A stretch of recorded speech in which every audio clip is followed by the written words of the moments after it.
Brazil ആരാധകരെ സംബന്ധിച്ചിടത്തോളം Neymar ഇല്ലാത്ത ഒരു കോപ്പ അമേരിക്ക എന്ന് പറയുന്നത് സങ്കടത്തിൻ്റെയും തിരിച്ചടിയുടേതുമാണ്.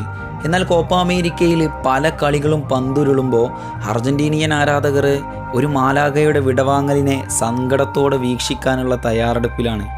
ഇത്തവണ ഫുട്ബോളിൽ നിന്നും കളം വിടുന്നവർ ഒരുപാടാണ്. അതിലേറ്റവും കൂടുതൽ കഥകൾ പറയാനുണ്ടാവുക ആ മാലാഖക്ക് തന്നെ ആയിരിക്കും. ഏഞ്ചൽ ഡീമരിയ എന്ന പേര് ചരിത്രത്തിൻ്റെ ഒരു അധ്യായമായി കുറിക്കപ്പെടാൻ 100% അർഹിക്കുന്ന ഒരു പേര് തന്നെയാണ്. പക്ഷേ ലോക ഫുട്ബോൾ രാജാവിൻ്റെ മറവിൽ മാഞ്ഞു പോയ ഒരു പേരായി മാറിപ്പോയി. അയാൾക്ക് പറ്റിയ ഒരേ ഒരു തെറ്റും ലിയണൽ മെസ്സി എന്ന് പറയുന്ന ആ ഒരു ഫുട്ബോൾ രാജാവിൻ്റെ കൂടെ പിറവിയെടുത്തു എന്നതാണ്. അയാളുടെ കാലഘട്ടത്ത് പന്ത് തട്ടി എന്നതാണ്. ഈ പറഞ്ഞത് സത്യമല്ലേ?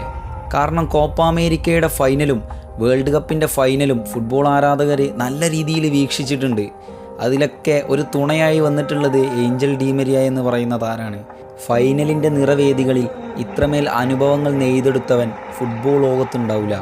കാൽപന്തിൻ്റെ അവസാനത്തെ നിമിഷമാണ് മരിയ.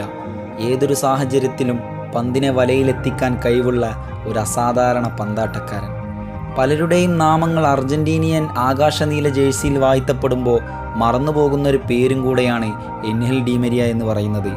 പക്ഷേ അയാളേക്കാൾ സംഭാവന ചെയ്ത താരങ്ങൾ ആ ജേഴ്സിയിൽ കുറവാണെന്ന് നമ്മൾ ഓർക്കേണ്ട ഒരു കാര്യമാണ്. ജൂലൈയുടെ ഒരു പ്രഭാത സമയം ആൽബി സെലസ്റ്റിയൻ ആരാധകർ ഒരിക്കലും മറന്നു കാണൂല. സാക്ഷാൽ ബ്രസീലിനെ നേരിടുമ്പോൾ 28 വർഷത്തെ കിരീട സ്വപ്നമാണ് മെസ്സിക്കും കൂട്ടർക്കും മുമ്പിലുള്ളത്. ശക്തമായ ഒരു പ്രതിരോധ നിര തന്നെ ഒരുക്കി തയ്യാറാക്കിയ ബ്രസീലിൻ്റെ പൂട്ടുകെട്ടുകളെ വെട്ടിയെറിഞ്ഞുകൊണ്ട് മരിയ നേടിയ ആ ഒരൊറ്റ ഗോളാണ് പിന്നീട് അർജൻറ്റീനയുടെ ചരിത്രം തന്നെ മാറ്റിമറിച്ചത്. പിന്നീട് അർജൻറ്റീന ഉയർന്നുകൊണ്ടിരുന്നു. കോപ്പയും ഫൈനലിസിമയും കീഴടക്കിയവരായി മാറി. ഇവിടെ നിന്നാണ് അർജൻറ്റീനയുടെ തുടക്കം എന്ന് പറയുന്നത്. ശേഷം ലോകകപ്പിൻ്റെ നിറവേദികളിലും ത്രില്ലടിപ്പിച്ച ഒരു ഫൈനൽ പോരാട്ടത്തിന് ആദ്യത്തെ ആക്രമണത്തിൻ്റെ തിരികൊളുത്ത് വിട്ടത് ഏഞ്ചൽ ഡീമരിയാണെന്ന് ഓർക്കണം. ഇതായിരുന്നു മരിയ. എല്ലാ നേട്ടങ്ങൾ കൊയ്തപ്പോഴും അർജൻറ്റീനിയൻ ആരാധകർ കൊതിച്ചിരുന്നൊരു കാര്യം ഉണ്ടാവും.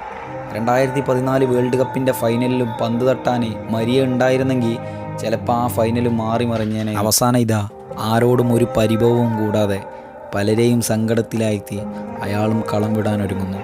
Thank you Angel. നന്ദിയോടെ ഫുട്ബോൾ കോർട്ട്.